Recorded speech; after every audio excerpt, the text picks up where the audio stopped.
Timothy Wenger here from The Man Effect. Excited to once again have a wonderful guest with me today, Dr. Edward Stevens from the Foundation for Male Studies. Hello. Hello.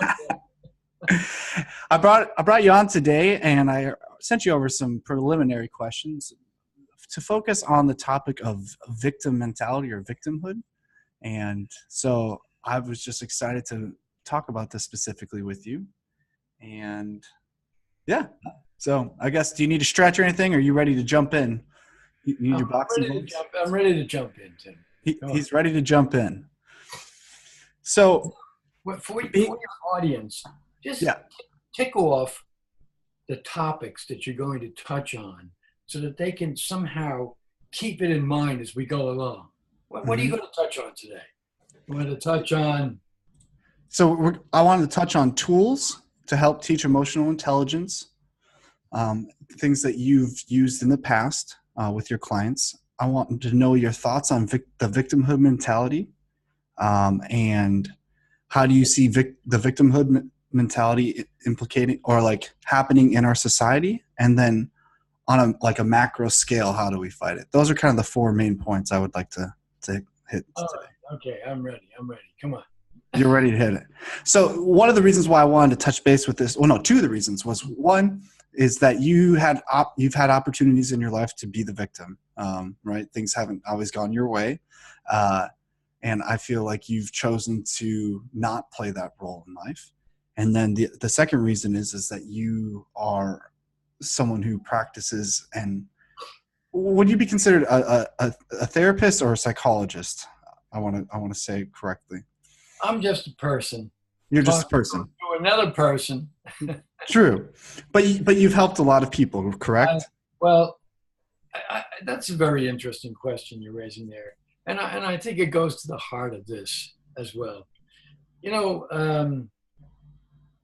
I stopped doing therapy about 40 years ago after I was introduced to a man by the name of Krishnamurti, who was an Indian philosopher. And Krishnamurti conducted a dialogue with a group of psychiatrists and psychoanalysts. A dialogue. And what does that mean? It meant that he was talking to us, we were listening, we were talking to him, he was listening, and then something magical emerged out of that dialogue. So that for 40 years now, I have done nothing other than have a dialogue, similar to the dialogue that we're having here. Mm-hmm. And people talk about, all right, I'm a physician, I'm a psychiatrist. One might say that I'm treating people and helping people. Well, I like to go back to the root word of healing, which is therapine in Greek, Therupein. It's in Greek letters. Now, it may seem a bit abstract, but therapine means to heal or to make whole. And I think what happens in the encounter with someone who is a healer, who is a physician, who is someone who's willing to enter into a dialogue, as you are, it has a healing effect. It makes us whole. It gives us the opportunity to see a larger picture, larger than ourselves, larger than the view we came in with. So this is a dialogue that we're having here. And I would like you to know that in this dialogue, this encounter, both people benefit. Absolutely. I'm over here, and you said to me, are you concerned about anything going into this? And I said, no. You ready to go? Yes. Why? Because I'm ready to participate in the dialogue, and to this will help me formulate my own thoughts. Mm-hmm. Absolutely. On how to be clear. Yeah. How not to be pigeonholed in some way. Yeah. That's good. Sorry, my phone just went off. I apologize for that. That's one of the reasons why I like these dialogues too, is because I absolutely benefit from them. you know, and so it's like just creating that space is, anyway. So what are some tools that you personally have used to help teach emotional intelligence to previous clients or just people that you have conversations with? Let's just say, like, what are some tools that you try to foundationally help people use? Well, I already started using them this morning in our dialogue, but I brought my mug in here, my George Bernard Shaw mug, Yep. and with the little saying on it: "The reasonable man adapts himself to the world. The unreasonable man persists in trying to adapt the world to himself. All progress, therefore, depends upon the unreasonable man." So here I am in front of you today, attempting to be the unreasonable man. In other words, attempting to make some progress on this. Now, one of the key ways that in my encounter with individuals who come to me to get assistance, I would say assistance rather than help, in their life situations. It could be in their physical situation or in their mental and emotional or relational situation.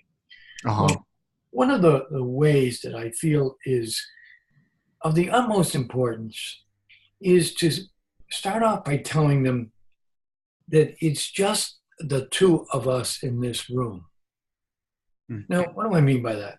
You know, most people are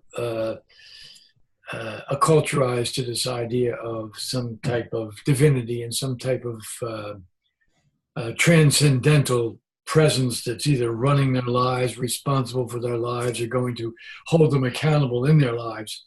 And so when people sit down with me, I say, look, it's just the two of us. Now, I'm going to tell you what my thoughts are and what my feelings and responses are to the situation you're bringing me. Yeah. And you're going to have to, over there, just as we are right now, see if it makes sense. And if it makes sense, and if you feel that in some way your understanding of yourself or the situation is advancing, then stick with it. If you feel that it's not working, or if you feel that I'm, in another place, or I've got it wrong, I encourage you to walk, because you owe it to yourself. In other words, this is a situation where the individual, if we're honest and if we're, we might say, evidentiary in our approach to things. By evidentiary, I mean, let's see come on, just give me the facts. All I want is the facts. It's just the two of us here. And I'm listening to you, you're listening to me. So if we're going to get this right, we have to get it straight. Now, so I've mentioned, talk about tools. Tools, I think the dialogue is most important. We have to be able to talk to people. We have to be able to talk to people with different points of view, different opinions.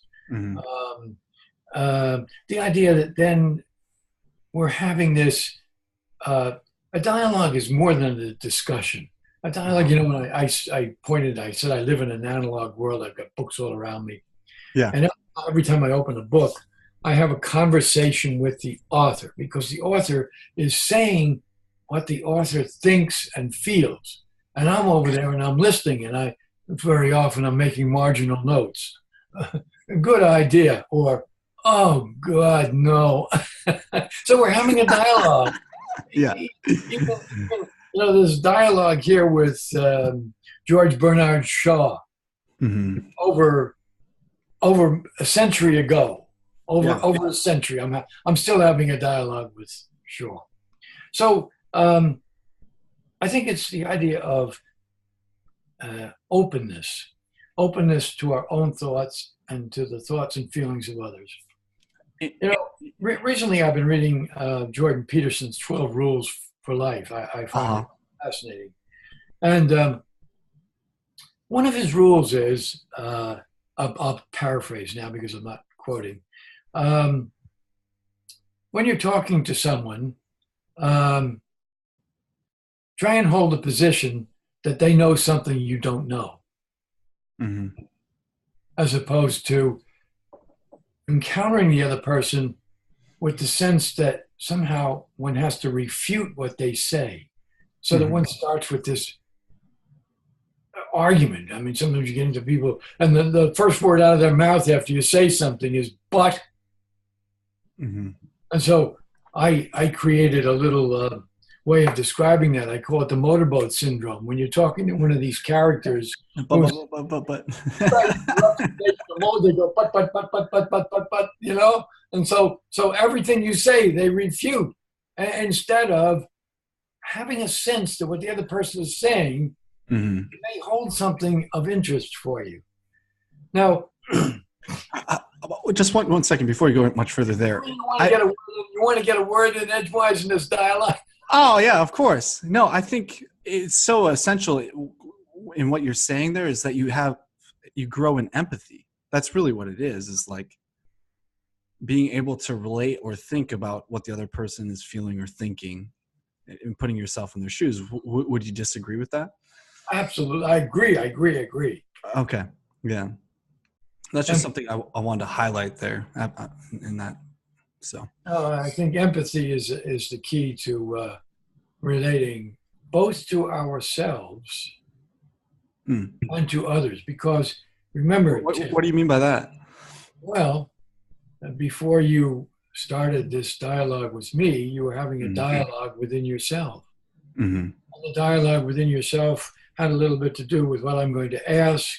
And do I think that's reasonable, or do I want to go someplace else, or how is that going to fly, or perhaps I should ask him if he's comfortable with this. So in other words, there was a whole dialogue within yourself. Now, a lot of people within themselves, I'm going to show you the dialogue they have. Stupid.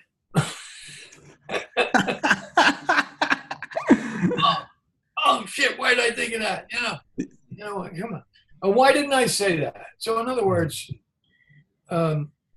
empathy starts with our own inner dialogue. In other words, can we allow ourselves to freely go through our thoughts and feelings in regard to any experience, any encounter, any complexity in life?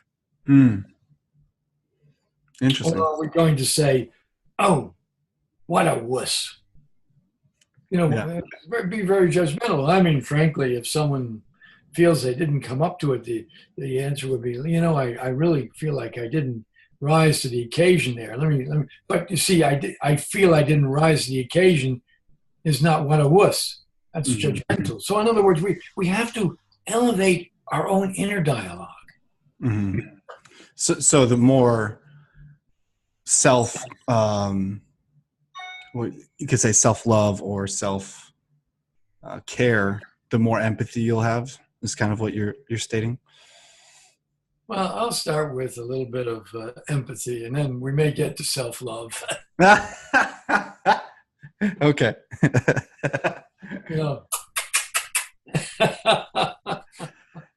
But I mean, I've often heard, and I personally believe that sometimes the biggest hurdle we have is inside our own head.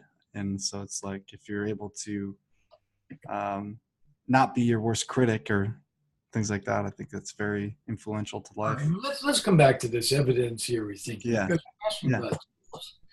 And see, not be your worst critic. If we develop, I talk about these things as virtues, the virtue of evidentiary thinking. Mm-hmm. What does that mean? To take a look at what is, what we've got, what was said, what was intended, what went down, then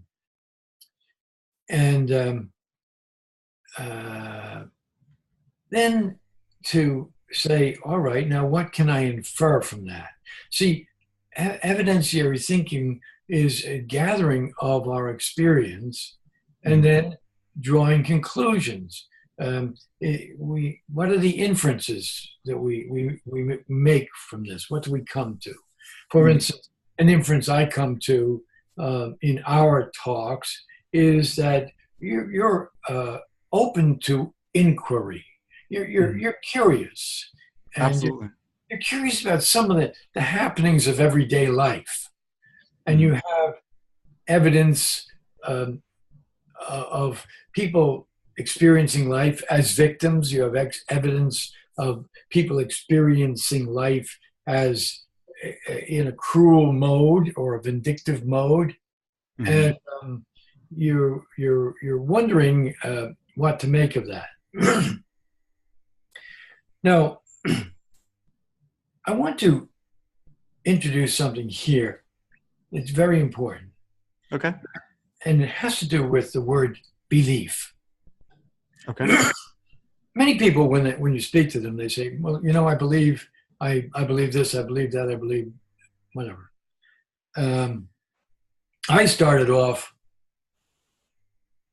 today's session by saying, look, there's just two of us in the room here. There's no belief involved in that. It's just there's two of us here. Now, and what does belief mean? Belief means going beyond the evidence. Now, I'm going to let you in on a little secret. Okay. I was abused as a child. Okay. Oh. Yeah. Come on, Tim, how were you abused? You don't seem like an abused person. How did you recover from your abuse? Yeah. Well, let me tell you the abuse that I experienced. And it's a rather, I would say, evolved understanding of, I had two wonderful parents, loving mother, loving father, who only wanted the best for me. But they inculcated me in belief. I had to believe in the angels, the saints, God, the Virgin Mary, the Holy Trinity. Yeah. So, and what I was told was that if anything I thought, felt, or experienced fell outside of that belief, it was wrong.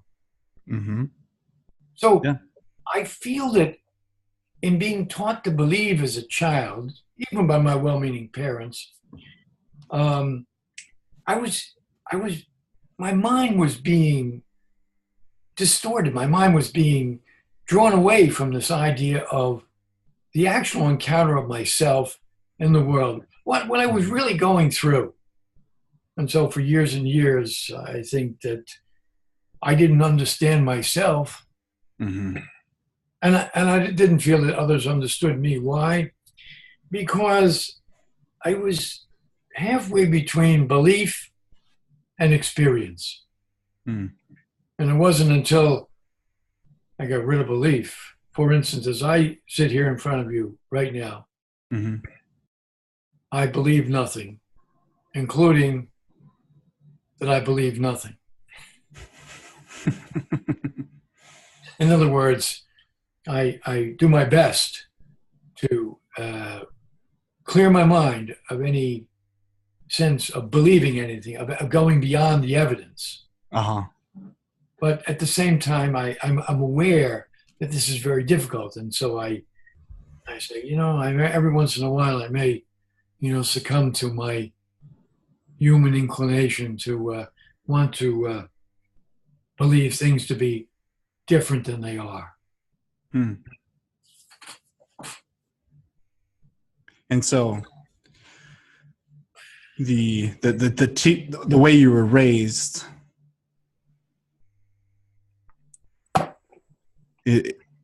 that's what you're paralleling as being a victim to the suppression of how you should and shouldn't believe. Just to make sure I'm hearing you correctly. The idea of inculcating a child in belief, as opposed to rooting them in their own experience and teaching them how to evolve their thoughts and their feelings, Mhm. I feel, is a fundamental distortion in the way we bring up our children. Hmm.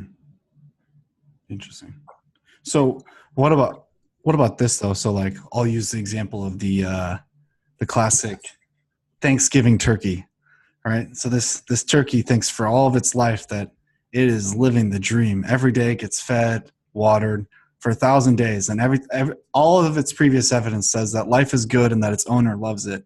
And then the fateful day comes, and the head's chopped off, you know. And so even though the previous evidence might have implicated at a fragment level of what was going to happen, it wasn't observed, you know. And so like I'm just like, man, taking previous evidence as a belief, I can understand that. But I'm also like, there's obviously always going to be things that we miss or we won't see coming as well. And so that's something I've been personally like wrestling with as well. So I'm kind of curious how that fits in this context, or what your thoughts are specifically on that. Every Thanksgiving, I have great empathy for the turkey. Now, Tim, um, as much as I say that I was abused, I think my children would regard me as being an abusive parent because we'd have a nice Thanksgiving turkey in front of us. And Mhm. going through my empathy for the turkey because this poor bird didn't know what was going on. This poor bird died in ignorance. Yeah. Yeah. And the kids, my kids, when I would go through some of these routines, they would, oh, Daddy's lost it again. So, in other words, the whole balance of trying to support an understanding of ourselves and the world as it is not an easy balance. Yeah. Um, all right. Very good. So let's kind of wrap it back to the tools that you usually give or try to work with other people. You had initially used communication, and then that led us to empathy and down this rabbit hole. But what are some other tools that you try to help teach people or teach people or implement in those scenarios? Well, I think that my encounter with people is very important because in that encounter, they come in and they sit down with me, and everyone has their own sense of who the doctor is and what they're doing when they come to see the psychiatrist. They come Of in course. and they came for help, and they pour out their hearts to me. They tell me their thoughts, they tell me their feelings, they tell me Mm. what's going on. And I may be sitting there saying, whoa, this is a piece of work. Yeah. I'm going to have to really put my head together for this one. But when I look over at them and I say, and in my heart of hearts, this is how I feel. I hold everything they say to me to be true. Mm. It's true. This is their experience of it. And so that in some respects, this being the first time for some people that they've sat with someone who unequivocally and without any prevarication holds what they are saying to be a true representation of how they think, they feel, and they see themselves in the world. Mm. And so if they tell me they feel depressed, if they tell me they feel suicidal, if they tell me they feel angry, or if they tell me they feel despairing, Mm. I hold this to be true. Now, a very wonderful thing happens between individuals when we acknowledge the truth of their experience. Yeah. And recently, I had a lovely man that I was working with um, make a gift to me of a poster Mm-hmm. from E.T., the movie The Extraterrestrial. Uh-huh. Now, I don't know if it was before your time. You're really kind of No, I Or love that movie. you saw that. So anyway, the poster has this wonderful moment of the boy on the bicycle, and he's reaching up like this to the extraterrestrial. And the extraterrestrial is bringing his finger down. Mm-hmm. And as the fingers touch, there is this burst of light. Mm-hmm. And I call that the E.T. moment. So when someone comes in, or, you know, you and I are here right now. And you're telling me, you know, what's on your mind? You're saying, you know, Doc, I'm really wondering how to get this straight. You know, sometimes it's a bit confusing. And, you know, maybe the more I think about these things, sometimes the deeper I get into my wondering about this. And then I interview different people, and they have different points of view. So, you know, sometimes and now you're interviewing me, and I say, well, Tim, that sounds reasonable. I can understand from time to time you have questions. and it's these questions that are coming up today. And it's the E.T. moment when we're touching. Making that connection. Yeah. So you met E.T. today. Met E.T. today. Oh my God. E.T. I don't look like an extraterrestrial, but you know, I'm in a disguise, you know. Oh yeah. Do you like Reese's Pieces as much as E.T.? Absolutely. Okay, that's all that's important to me. I love Reese's Pieces. I love that peanut butter essence. So, just to keep things moving, what are your thoughts specifically on the victimhood mentality?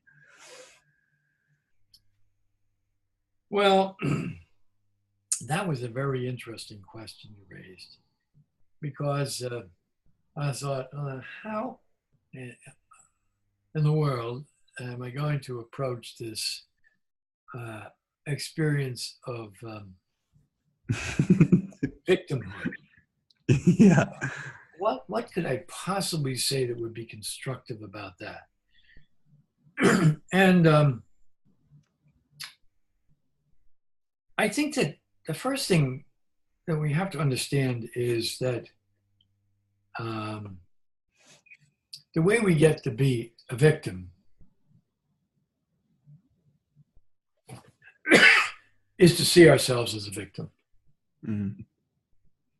You know, lots of people are having lots of things done to them all the time, all over the world, in many, many, many different forms. And they feel that they're serving a higher cause, or they feel that they deserved it, or they feel it's the natural order of things. Mm-hmm.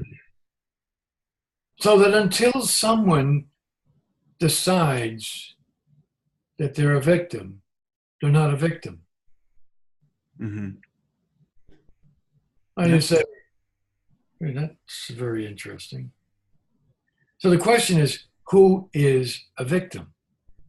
You know, you mentioned I had some adverse circumstances in my life on more than one occasion, but in particular with a divorce where, you know, it's a very difficult situation where sides are being taken, and very often one can feel there's an imbalance of power.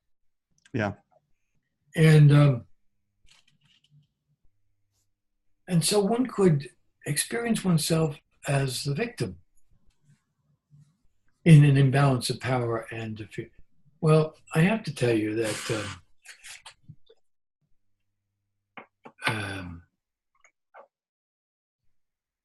I didn't sink before the occasion. As a matter of fact, it was part of my undoing, because I think if I had acted more like a victim in court, I would have done better. But I refused to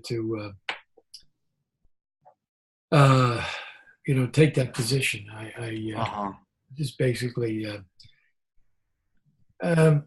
stayed with the facts, stayed with the evidence. Now, you know, again, how does one get to be a victim? I mentioned imbalance of power. Mm-hmm. Now, and I'll mention Jordan Peterson again because I so admire him these days. Um, he was being interviewed last week on PBS here in New Yep, York. I saw it. Yeah. Did you see it? And he was asked a question about truth. And we touched on truth the last time too, and I talked about what is true, and then I talked about, when we look at a 40-story building and we look at the edge of it, oh, it's straight up and down. It's true. There's a true plumb line there. In other words, there's something very straightforward about the truth. And Peterson was saying that he was connecting telling the truth to being strong and feeling strong.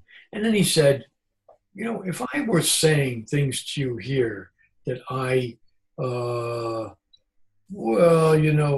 had my doubts about, but I wasn't allowing you to hear my doubts. There would be a certain weakness in that presentation. You might not even pick it up, but I myself would experience the weakness in myself.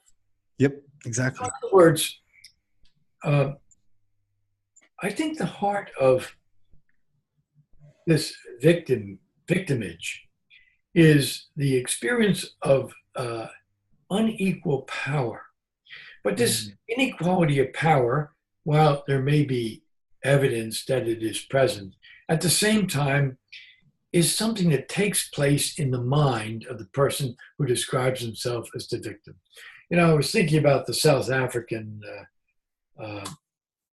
father of South Africa. His name Nelson Mandela? Yeah, Nelson Mandela. 35 years in prison. Yep. I don't think he thought of himself as a victim one day. He experienced himself as a leader, even though he was incarcerated. And he felt, as I do, Tim, in this conversation, I feel that the time has come to take a look at some of these questions. And the truth is stronger than fiction. And ultimately, what's true will prevail. It may prevail after we're all gone, but it will prevail because things are what they are. And this comes back to the evidentiary thinking. So, I think that, when people are concerned about victimage or feeling themselves to be a victim, they really ought to take a look at how they're seeing the situation. Now, unless you want to jump in with a question, I have another example because you mentioned society. Now, well, before we move on to the macro side, specifically in a personal situation, it seems like my observation that something wrong does happen to a person, right? Something an unsolicited misfortune, and how they choose to respond to that adversity heavily influences their mentality, right? And so, like you were saying, is that you chose to not take that role, even though you probably had every right to take that role, and that's heavily influenced, I feel, your life and how you've lived your life. And I feel like there's those. I'm trying to think of a good case example, but let's just say LeBron James or whatever. He's built himself up from nothing, and he's chosen not to take the victim path. And now, he's a talented, dedicated individual, but then there's other people who've come from his same beginnings and stayed there. And I just find that really interesting, how powerful the mindset is, and how much that impacts life. So that's why I wanted to highlight it. And I'm okay with going on. If you don't want to say anything else on that specifically, I'd love to go to the macro. Well, society aspect. um, again, this comes down to really reflecting on things. Mm-hmm. When I reflected on the difficulties I experienced in the court situation, I realized that there were elements of the court situation that I had to deal with. Now, Mm-hmm. already realizing that there are elements of the situation that I had to deal with that I might not have been good at or might not have had, so to speak, the advantage at, it doesn't make me a victim. It simply makes it a situation where I was outmatched. Yeah. All right. And I think this idea that take a situation where someone might experience themselves as a victim and begin to analyze the situation. For instance, I'm going to bring something up: domestic violence. Yeah, there you go. A lot of domestic violence that goes both ways. Both women and men experience domestic violence. Yeah. But when serious people go to work on that, what they see is that at the heart of domestic violence are basically weaknesses and distortions in the individuals participating in it. In other words, the person that is experiencing themselves as being subject to domestic violence, they're really not, in some respects, addressing their situation as it is. And the person that's perpetrating it is, there's a defect in character that's promoting that response to the other. So, and what we find is that in domestic violence, when we analyze it, as opposed to creating a victim and a perpetrator, and then we go after death to perpetrators, we begin to find that there's a great deal of substance abuse at the heart. Probably 80% of domestic violence situations have some substance interesting. involvement, and then there's mental illness or Yeah. I call it lack of skills. People are lacking in skill development. They don't know how to talk to each other. They don't know how to respect each other. So in other words, if we see the idea of being a victim and having a perpetrator, it makes it very neat. It then becomes prosecutable. It becomes understandable in terms of good guys and bad guys. But when we really parse it out, we see that there's a lot of work to be done that can be done to help the individuals to move out of their own stuckness. Right? Yeah. Now, there's another interesting aspect of this too, because it doesn't matter whether it's in the animal kingdom or in the human kingdom. There we have cries for help, cries for danger. Birds signal each other in terms of danger. They signal each other in terms of the need for help. Animals do the same, and we do the same. We hear a baby crying. We hear someone crying. We hear a cry for help. We immediately drop what we're doing, and it's instinctive in us to aid our fellow human beings. And so there's an enormous power in allowing others to see that we're being put upon. Now, one of my very seminal experiences of this was when I accosted a purse snatcher.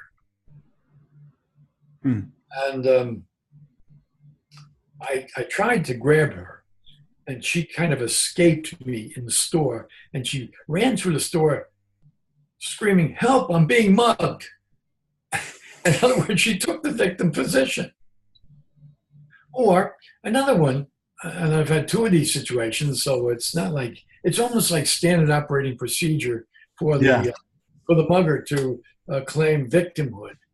Yeah. There's a power in it. So anyway, I'm crossing Broadway in New York, and this hand comes through between myself and my wife and reaches into her purse, and I grab the hand and I hold on to it, And what do I hear? Help, I'm being mugged. Oh my God. So in other words, now, so we have to remember now that there are certain um, responses that are being triggered Mm-hmm. in this victimage and victimage mentality, and then it encourages others to want to help. Now, if we begin to take the position that there are um, cruel and unjust things and criminal things being done by one person to another, or in society, Mm-hmm. then there really are people who are injured, Mm-hmm. and Yeah. they're bringing the injury to the attention of others is important. Yeah. That's a form of truth, and it brings strength to the situation. Yeah. Uh, at the same time, unless we examine the actual circumstances, as for instance in a domestic violence situation, unless we actually examine the circumstances, then we jump to these automatic conclusions. For instance, Mm. if I jumped to the automatic conclusion that I was a victim in court proceedings, I would have, been all over the place. But what happened was I realized that this was a learning experience. I had never been in this position before. Yeah. And I was able to see what needed to be corrected. And then the next 10 years I spent working on programs to correct this, to the point where in my own situation, there was a wonderful man who was an expert in parental alienation, and he wasn't even allowed into the court to testify in my situation. And that judge, I'll just call her JS, was, adamant about not allowing him in. Well, it's very interesting because over the course of the next 10 years, through the educational efforts in the community that I and others were involved in, this judge, J.S., in a later case, not only introduced the idea of parental alienation, but she introduced the work of this man. So in other words, there was an educational process that went on in this jurist as in response to constructive moves. See, I never took the position that she was against me. I took the position that she was doing what she felt was right. Mm-hmm. Correct. Yeah. Yeah. So, in other words, this gets back to the whole question of, how to take a look at and perhaps get into a dialogue with another person about this. And in particular, a person who, for instance, when people come into me, Mm-hmm. I'm sitting here and they come into me from their lives, and they're embedded in a certain aspect of life. They come into me, and I have a much larger panoply of experience. Yeah. And so they have this dialogue with me. And in the process of that dialogue, they create new perspectives, which are healing, Mm-hmm. which make them whole. Right? Yeah. And then, so let's kind of hit that last question then. On a more larger macro scale, how can we help, let's say, extinguish the victim mentality, or help lessen its power? See, I don't think we want to extinguish it or even lessen its power. I think we want to introduce more rationality into this. For instance, in the United States, we have Title IX. And Title IX says that we want to have reasonable access to all genders and all persuasions to the benefits and services of an educational institution. Uh-huh. And it was initially used to get more monies and more services for women. So Title IX was thought of as to introduce women's sports programs. Well, Uh-huh. as we go along, we find that Title IX talks about allocation of resources. And what we find now is that when we really begin to apply the intent of Title IX, we find that there's an imbalance in the attendance of men and women at college. There are many more women than men. Uh-huh. In the United States, there were 240,000 more bachelor's degrees granted to women last year in the United States. Wow. And so there's a great deal of inequality in educational resources directed at the needy parties because, and this comes to your question, some people have described themselves as victims. In other words, they've created the sense that women are disadvantaged in education. Well, the truth of the matter is, it's the men that are disadvantaged in education, but because there's been a great deal of victimage expressed in regard to women in education, they've captured I would say the minds and the hearts and the imaginations of our population in general. And so our population in general has been blinded to, I would say, a larger sense of understanding of not only what's being done to whom, but the implications. For instance, whether it's in the court system where men 90% of the time lose touch with their children, and if they lose touch with them, they may really lose touch with them, or whether it's in the educational system where there is this huge imbalance of educational resources right now, 680 programs in women's studies at colleges across the United States versus no programs for the study of the male. So, Yeah. In other words, this is what we want to address. Now, but again, if we do it in terms of victimage, I think we lose the power of the evidence. On the other hand, if we approach this from an evidentiary point of view, what does this mean in terms of fathers, husbands, providers, society in general? What does it mean when we disadvantage our male population educationally? What's going to happen to us?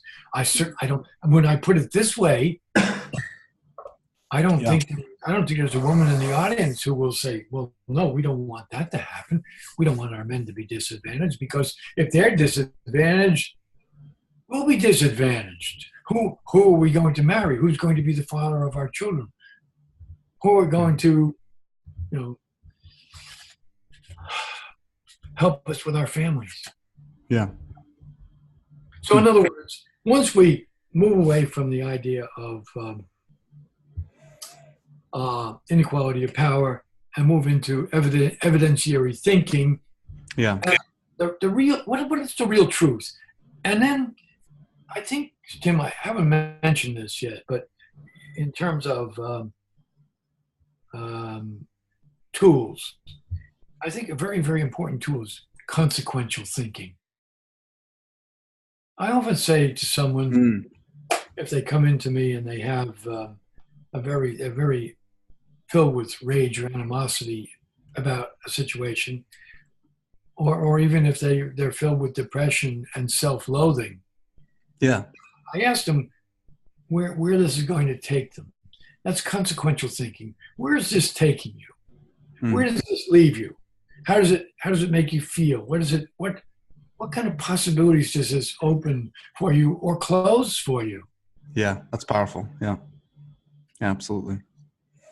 Thinking about I have this little worksheet that I put out there for my followers. That's the cost of inaction. Like, what is it going to cost you to not change how you are right now? Consequential thinking. Yeah, exactly. That's a great way of summarizing it. And I think we should wrap it up there. Actually, I think that's a great way to wrap it up. Is that I have a lot of empathy and compassion for people who've gone through hard things, but I also don't want to see people staying in a rut of victimhood.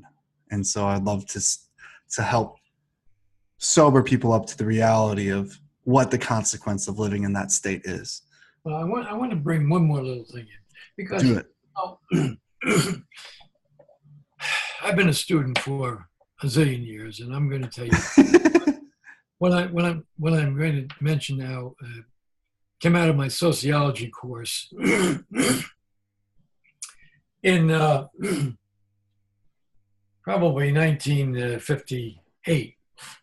Okay. In 1958, we were studying race relations. And at the time, there were 17 million people of color in this country, African Americans, who were disenfranchised. I mean, this was before civil rights, before you were born. Mm-hmm. And I had this sense that a country that disenfranchised 17 million of its inhabitants, it had a terrible drag on it. It had a weight pulling it down. It could not prosper. And so this is the consequential thinking. I think in terms of any of these situations when we have disadvantaged populations, if they make their disadvantage known, that's one thing. Those that are disadvantaging them, Mm-hmm. well, ultimately, it may not be to their advantage. Mm. Because anything that pulls any of us down pulls all of us down. Mm. So consequential thinking, what is the cost? What is the cost of being cruel to someone? What is the cost? What is the cost to the cruel person? Who are they in their minds and hearts? Mm-hmm. Yeah. Because if they're cruel to others, they'll be cruel and judgmental with themselves. Yeah. Now, come on, sum up. Yeah, I'll sum it up. Well, I don't think I'm going to do a summary necessarily, but I just wanted to say thank you so much for helping me facilitate this conversation. It's sparked some new thoughts for myself, and I'm looking forward to developing them myself, just in my own belief system. And I hope for everyone who's listening, please comment and share your thoughts. And also, if you like this video, please share it with your friends. And I will put links to Dr. Stephen's website and mine as well. And is there any material that you would suggest people who are specifically wanting to overcome this? Is there any type of material you would suggest for them?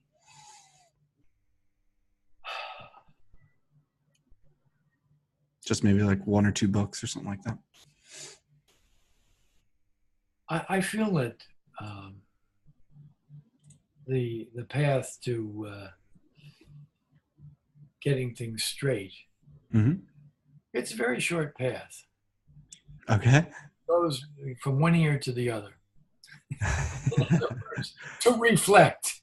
Mm. I would suggest that anyone who's interested, if anyone has come across anything in what we've said here, Tim, that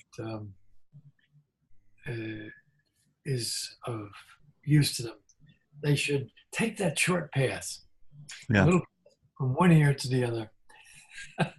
Yeah. Path of reflection. Yeah. It's a powerful thing. Yes, come on now. It really is.